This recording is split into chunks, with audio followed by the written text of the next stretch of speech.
संत कबीर कहते हैं आंख न मूंद पाओ तो कोई बात नहीं, लेकिन आंख से वह देखो जो देखने योग्य है, कान से वह सुनो जो सुनने योग्य है, हाथों से वह कर्म करो जो कर्म करने योग्य है, पांव उस राह पर आगे बढ़ाओ जो राह चलने योग्य है। और याद रखना, दिमाग से वो बातें सोचो जिनको सोचने के बाद चिंता मिट जाती है और जीवन धन्य हो जाता है, वो काम करिए।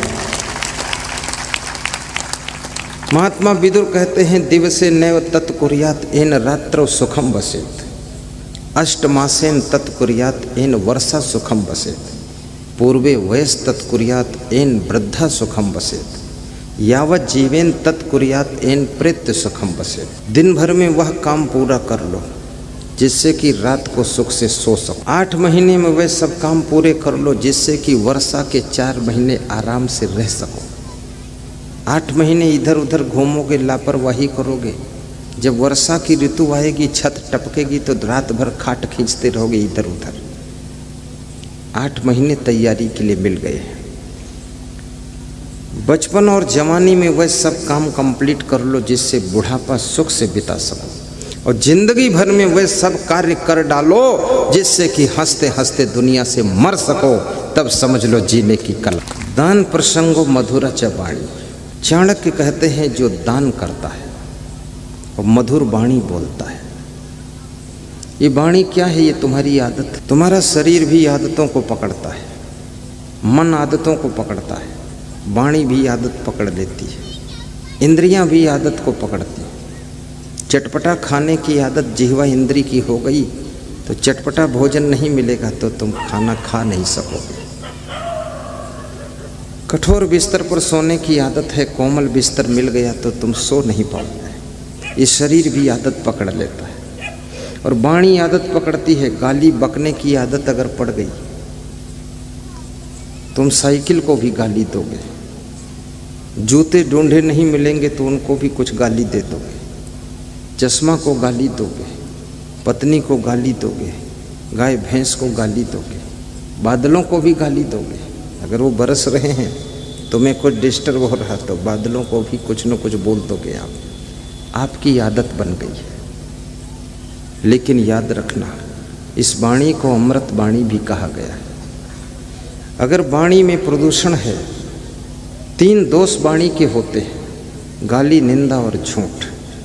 यदि वाणी से आप किसी की निंदा ही करते रहते, कितने लोगों की आदत है निंदा करना, उनको कितनी अच्छी जगह पर ले जाओ तुम दिखा दो और फिर बाद कौन से पूछो कैसा लगा तुम्हें, तो कमी कुछ न कुछ बता देंगे और कुछ कमी बता करके फिर उसकी निंदा कर देंगे। याद रखना, भैंस का पड़वा जो होता है वो जब भैंस के स्तन को पकड़ता है मुंह में तो वहाँ से दूध खींचता है। लेकिन एक कीड़ा पानी में होता है जिसको जोंक कहते हैं, इधर भी जोंक कहते हैं उसको। वो जब भैंस के स्तन को पकड़ती है तो खून खींचती है। तो कितने लोग ऐसे हैं जो समाज के अंदर जोंक जैसे हैं, उनको खून ही खींचने में आएगा, दूध नहीं खींच पाएंगे। पड़वा जैसी बुद्धि बनाइए, जहाँ जाइए दूध का अमृत खींचिए, सार सार को ग्रहण कीजिए। ये आपकी दृष्टि कहाँ पर लगी हुई है। और याद रखना, जीवन तो थोड़ा है। अनंत शास्त्रम बहुलाश्च विद्या। बैठो ना महाराज, कहाँ जाओगे? सब बंद करके बैठ जाया करो, तुम महान व्यक्ति हो। चलो निकल जाओ, छुट्टी दे देता, निकल जाने दो इनको, फिर कभी मिलेंगे, फिर आऊँगा गाँव तुम्हारे। बहुत अच्छे लोग हैं, ताली बजाकर अभिनंदन करो। और थोड़ी देर बजा दो, सम्मान कर दो। निंदा करके अपनी वाणी को प्रदूषित मत कीजिए। सुबह से लेकर शाम तक प्रपंच की चर्चा करके अपने समय को व्यर्थ मत गंवाइए। इस दुनिया के अंदर बुराइयां भी बहुत हैं, अच्छाइयां भी बहुत हैं। सूरज निकलता है प्रकाश कर देता है, सूरज जाता है अंधेरा हो जाता है। अंधकार भी है, प्रकाश भी है। अब तुम्हें किस समय अपने जिंदगी का काम करना है, इसको विचार कीजिए। मधुरा वाणी, संत कबीर कहते हैं ऐसी वाणी बोलिए मन का आपा खोए, औरन को शीतल करे आपो शीतल होए। मधुर वचन है औषधि, कटुक वचन है तीर, श्रवण द्वार होए संचरे साले सकल शरीर। शब्द सम्हारे बोलिए शब्द के हाथ न पाऊं, एक शब्द औषधि करे एक शब्द करे घाव। शब्द मारा गिर परा शब्द छाड़ा राज, जिन जिन शब्द विवेकिया तिनका शरीरो काज। शब्द की चोट से मनुष्य घर बार छोड़कर चला जाता है, और शब्द की चोट से मनुष्य आत्महत्या भी कर लेता है, और शब्द की चोट जो सह लेता है वो तपस्वी होता है। खोद खाद धरती सहे काट कूट बन राय, और कटुक वचन साधु सहे और से सहा न जाए। यदि आपने कड़ुए वचन सहने की शक्ति पैदा कर ली है तो कहीं न कहीं तुम साधु हृदय के व्यक्ति हो, तभी तुम सह पाते हो। जो नारी अपने घर के सारे खटपट को सह लेती है, याद रखना वो सती सावित्री साध्वी का रूप धारण करके तुम्हारे घर को धन्य करने के लिए आई है। वही देवी स्वरूपा दुर्गा का अवतार है।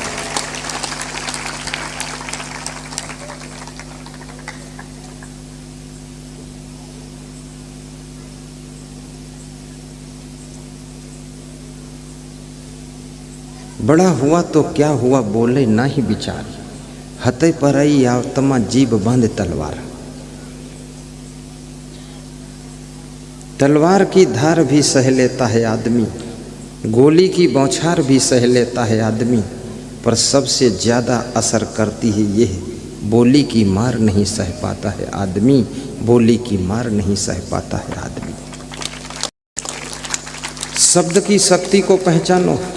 तुलसीदास की पत्नी रत्नावली ने एक मानस की रचना करके पूरे हिंदू समाज को जागृत कर देता है, और तुलसीदास को आज व्यास गादी नमन कर रही है कि जिसकी पत्नी रत्नावली ने तुलसीदास को हड्डी मांस के पुतले का मोह छुड़ाकर भगवान के चरणों में भक्ति पैदा कर दिया था। चिंतामणि नाम की वेश्या ने सूरदास को ज्ञान का शब्द बोल करके सूरदास को कृष्ण भगवान का भक्त बना दिया था। सूरदास का नाम बचपन में बिल्वमंगल था, और बचपन से ही ये कुसंगत में पड़ गए थे।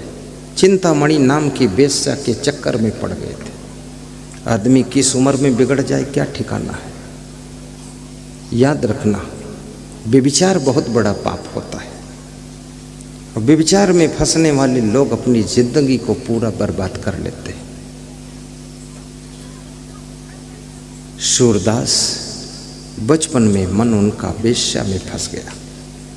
पिताजी की मृत्यु हुई, लाश को दफन कर रहे थे, वेश्या की याद आ गई। आधा दफन कफन छोड़कर चले गए वेश्या क्या।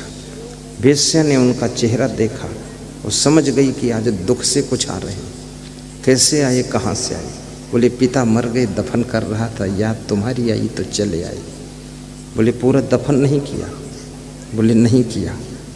वेश्या ने डांटा, कहा एक तेरे पिता की लाश है जिसको तू छोड़ कर आया है, दूसरा मेरा शरीर भी तो लाश है जिसके चक्कर में तू पड़ा हुआ है। जितना तेरा प्रेम मेरे से हो रहा है, आसक्ति बन रही है, इतना अगर भगवान से हो जाता तो बिल्व मंगल तो पूरी दुनिया में मंगल ही मंगल कर देता। तो कहाँ फंसा हुआ है। ये वेश्या के शब्दों का प्रभाव बिल्व मंगल को सूरदास बना देता है, और 1.25 लाख पदों की रचना करता है। आपके अंदर कितनी एनर्जी है, कितनी कलाएं हैं, कितने गुण हैं, कितनी सामर्थ्य है, वो सब सदुपयोग हो ही नहीं रहे हैं। दुनिया के प्रपंच में पढ़ करके, आकर्षण में पढ़ करके तुम्हारी कलाओं का प्रयोग ही नहीं हो पाता है। सुबह से लेकर शाम तक रोना धोना, उलझन पुलझन, कलह कलेश, हाय हाय, इसी में सारा टाइम बीत जाता है। कितने घरों में तो रात दिन उपद्रव मचा हुआ है। न माँ समझदार है, न बाप समझदार है, न पत्नी समझदार है, न पति समझदार है। सबके सब हुल्लड़बाजी में लगे हुए हैं। जो बोलता है एटम बम फोड़ता है किसी की न भाषा ठीक है, न वाणी ठीक है, न कर्म आचरण ठीक है। बड़ा भाई सिगरेट पी रहा है तो छोटा भाई दारू पी रहा है। चौथे नंबर का भाई अंडा खा रहा है तो पांचवें नंबर का पूरा मुर्गा खा रहा है। और बाप तो जो पाता है सब खा लेता है, महापाप कर रहा है, पूरा घर सत्यानाश है। ये सब मांस मछली अंडा नशा शराब जुआ बीड़ी सिगरेट गांजा चरस तंबाकू अफीम पुड़िया गुटखा खाना पीना ऐसा वैसा छोड़ दीजिए, शाकाहारी व्यसन मुक्त हो जाइए। आधा दुख तो इससे ही मिट जाएगा। और काम क्रोध लोभ मोह ईर्ष्या द्वेष अहंकार को नियंत्रण कीजिए तो शेष आधा दुख उससे मिट जाएगा। और भक्ति प्रारंभ कीजिए, संयम नियम की राह पर चलना शुरू कीजिए, सहनशीलता को बढ़ा लीजिए, आलस्य और अकर्मण्यता और अहंकार को त्याग कीजिए। फिर देखिए आपकी जिंदगी इतनी महान बनेगी कि लोग आपको नमन करेंगे।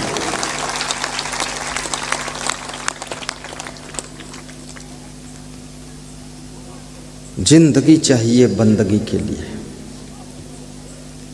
सरकार कदम उठाती है स्वच्छता की ओर। सरकार क्या लिखती है? एक कदम स्वच्छता की ओर। दुनिया के लोग भी बड़े विचित्र हैं। एक कदम स्वच्छता की ओर उठा देते हैं तो बाकी कदम सब गंदगी की ओर। हर कदम स्वच्छता की ओर, हर दम स्वच्छता की ओर। आपका घर भी साफ सुथरा रहना चाहिए, घर का सामान सेटिंग से रखना चाहिए। कितने घरों में जाओ तो पूरा सामान घर भर में बिखरा हुआ है। कहीं कटोरा लुढ़क रहा, कहीं गिलास लुढ़क रहा, कहीं लोटा लुढ़क रहा, कहीं थाली औंधा पड़ी है, कहीं हंसिया पड़ा हुआ है, कहीं गड़सा पड़ा हुआ है। कोई सामान ठीक ठाक रखा नहीं। अंधेरे में निकलो तो हाथ पांव सब कट जाए, उसी में फंस जाओ, गिर जाओ। रायबरेली में मैं गया, एक सज्जन के हाथ तो फल काटने के लिए संतों ने चाकू मांगा। 10 मिनट ढूंढा, उनको चाकू ही नहीं मिला तो हंसिया लेकर आए। बोले हंसिया इससे काट लो।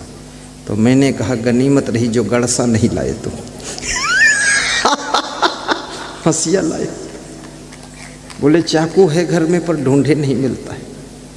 आप गुजरात में जाइए, वहाँ के सामान की सेटिंग देखिए।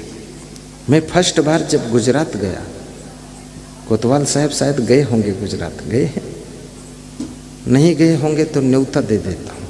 21-22 नवंबर को गुजरात में बहुत बड़ा प्रोग्राम है। डिस्ट्रिक्ट छोटा उदयपुर, बड़ोदरा के पास मूलधर गांव में, बोड़ेली तहसील से 1 किलोमीटर दूर बहुत बड़ा कार्यक्रम है। महंत श्री नरेश साहब जी मुख्य आयोजक हैं, सुभाष भाई, गणपत भाई, ये सब उसके प्रायोजक हैं। 2 साल पहले प्रोग्राम किया था तो 26 कुंटल फूल लाए थे। इस बार बता रहे थे 51 कुंटल फूल आएंगे जो राह में बिछाए जाएंगे।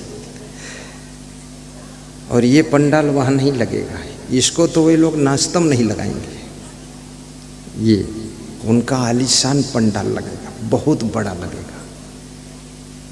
इससे बड़ा तो उनका भोजनालय में लगता है, इसके दुगना बड़ा, जहाँ भोजन करते लोग। उस कार्यक्रम में आपको आमंत्रित करता हूँ सभी लोगों को। 21-22 नवंबर को कार्यक्रम होगा। भोजन की व्यवस्था, ठहरने की व्यवस्था सब निःशुल्क है। और भोजन भी टाप का, पकवान खाने को मिलते हैं गुजरात में, सबके लिए टाप की व्यवस्था है। आप आइए, वहाँ पहुँचिए, बड़ोदरा उतरिए, वहाँ से आप बस पकड़िए, बोड़ेली उतरिए, वहीं पे कार्यक्रम है। आ जाना, भटक जाना तो कोई बात नहीं, वापस लौट आना। फिर तो गुजरात में जब मैं फर्स्ट बार गया तो वहाँ जिनके घरों में पहुँचा तो मैं देखा, तो मैंने पूछा कि तुम्हारे घर में क्या बर्तन की दुकान है? बोले दुकान नहीं, ये घर के बर्तन हमारे गुजरात में सेटिंग से रखे जाते हैं। देख करके मैं दंग रह गया। इसलिए गुजरात अमीर प्रदेश है, धनवान प्रदेश है। जिस घर का सामान सेटिंग से रखा होता है वहाँ लक्ष्मी वास करती है।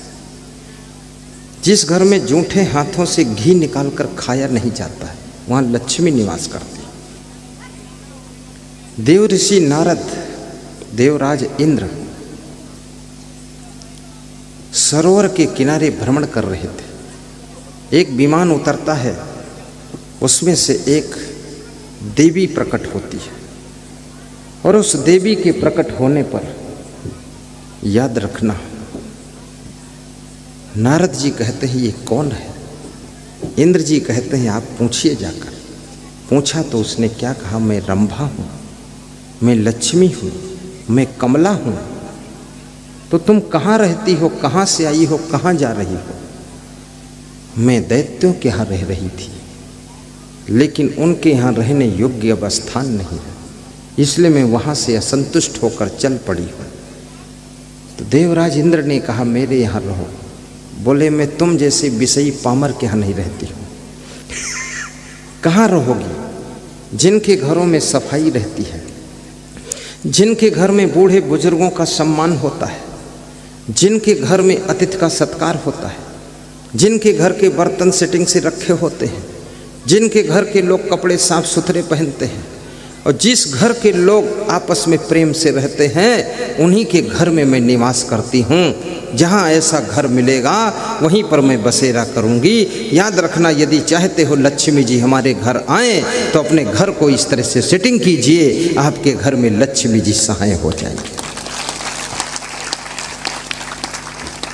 अभी दीपावली के पर्व के समय बहुत से लोग अपने अपने घर के गेट पर लिख रहे थे लक्ष्मी जी सदा सहाय, और सहाय वहाँ हुई नहीं, वैसे है सब डामाडोल काम।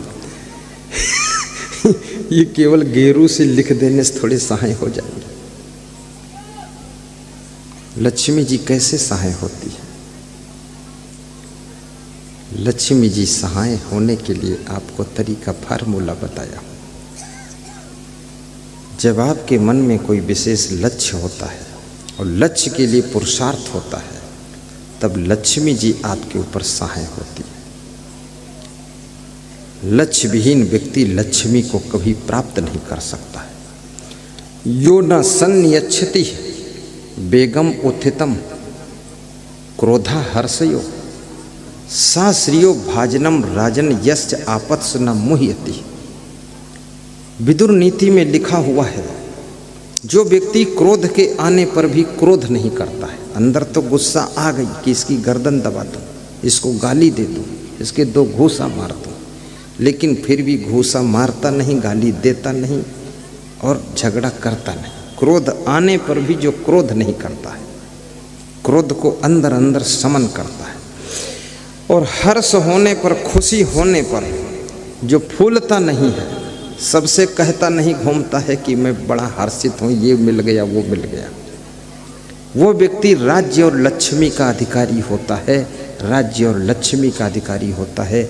याद रखना, और उसके ऊपर आपत्तियां नहीं आती हैं। इसलिए क्रोध के वेग को और हर्ष के वेग को पचाना सीखिए, तो आप राज्य और लक्ष्मी के अधिकारी बनोगे। राजनीति के क्षेत्र में काम करने वाले लोग, जिनको ज़्यादा क्रोध आता है, मुख्यमंत्री के पद से भी उतर गए, हाई कमान को गाली बक दी, जिसके सामने खड़े हुए रुतबा दिखा दिया, बड़बड़ बोला कर दिया, मुख्यमंत्री से आज वे मूर्ख मंत्री हो गए। याद रखना, मन में जोश आने पर भी जोश कंट्रोल में रखिए, जोश में भी होश रहना चाहिए। होश के बिना जोश आपको बर्बादी की ओर ले जाता है। राजनीति के क्षेत्र में भी सहनशीलता की बहुत आवश्यकता है। किसको क्या बोलना है कि नहीं बोलना है, ये वहाँ विवेक कीजिए। और बड़ी मज़े की बात है, जब तुम कुछ नहीं थे तो विधायक बन गए, और विधायक से मिनिस्टर बन गए, और मिनिस्टर से फिर क्यों हार गए चुनाव? इसका मतलब कहीं ना कहीं कुछ कमी है आप में। जब कुछ नहीं थे तो विधायक मिनिस्टर बन गए, सांसद बन गए, अब हारते क्यों हो? कुछ गलतियां ज़्यादा कर रहे हो, क्योंकि पद के मिलने पर मद भी चढ़ जाता है। मद का नशा। अधिकार मिलने पर अहंकार भी आ सकता है। प्रभुता पाए काहि मद नाही, प्रभुता आने पर मद किसको नहीं आता है? हनुमान जी को मद नहीं आता है। और याद रखना, ये शराब का नशा मदहोश करता है, लेकिन ये मद का नशा तुम्हें बेहोश करता है। ये भी खतरनाक नशा है। गुजरात में एक सकरी गली में शराबी आ रहा था, नशे में झूमता हुआ। दूसरी तरफ से एक महिला, धनवान घर की महिला जा रही थी। गुजरात की महिलाएं बहुत मोटी होती है। एक एक महिला का वजन 1.5 कुंटल 2 कुंटल होता है। ये तो यूपी की महिलाएं दुबली पतली है, इनमें ज़्यादा दम नहीं है। दमदार महिला देखना है तो गुजरात चलिए। एक एक महिला के वजन पर 3-3 महिला तौल दीजिए, 2-2 कुंटल की वजन। जब चलती है तो भूकंप आता है। हा हा हा हा, गिर गई गिर गई गिर गई। खाती भी बहुत है और खिलाती भी बहुत है। गुजरात की महिला तो धनवान घर की महिला थी, उसके ऊपर धन का नशा था। और शराब पीकर जो शराबी आ रहा था, उसके ऊपर शराब का नशा था। और दोनों टकरा गए, पैदल टकरा गए, कोई गाड़ी से नहीं थे, पैदल लड़ गए। 1.5-2 कुंटल की वजन महिला बैलेंस नहीं संभाल सकी तो गिर गई, लुढ़क गई। और शराबी तो नशे में था, वो तो डिसबैलेंस था ही, वो तो पहले ही गिर गया धड़ाम से। दोनों गिर गए। और शराबी गिरता है नशे में तो फिर जल्दी उठता नहीं। शराबी पड़ा था, लेकिन वो महिला उठकर खड़ी हुई और चप्पल निकाला उसने और शराबी की तरफ दौड़ी मारने के लिए। तो शराबी का पूरा नशा उतर गया, उठकर खड़ा हो गया और बोला, देवी जी, चप्पल से बहुत बार परिचय हो चुका है, इसको देखते ही नशा उतर जाता है। बहुत चप्पल खाया हूँ। बोले, पी पी कर चलते हो, दिखता नहीं है, लड़ जाते हो। तो शराबी ने कहा कि क्षमा कीजिएगा, मैं तो शराब के नशे में हूँ, मेरी गलती है, मानता हूँ, लेकिन तुम किस नशे में हो देवी? तुम क्यों टकरा गई?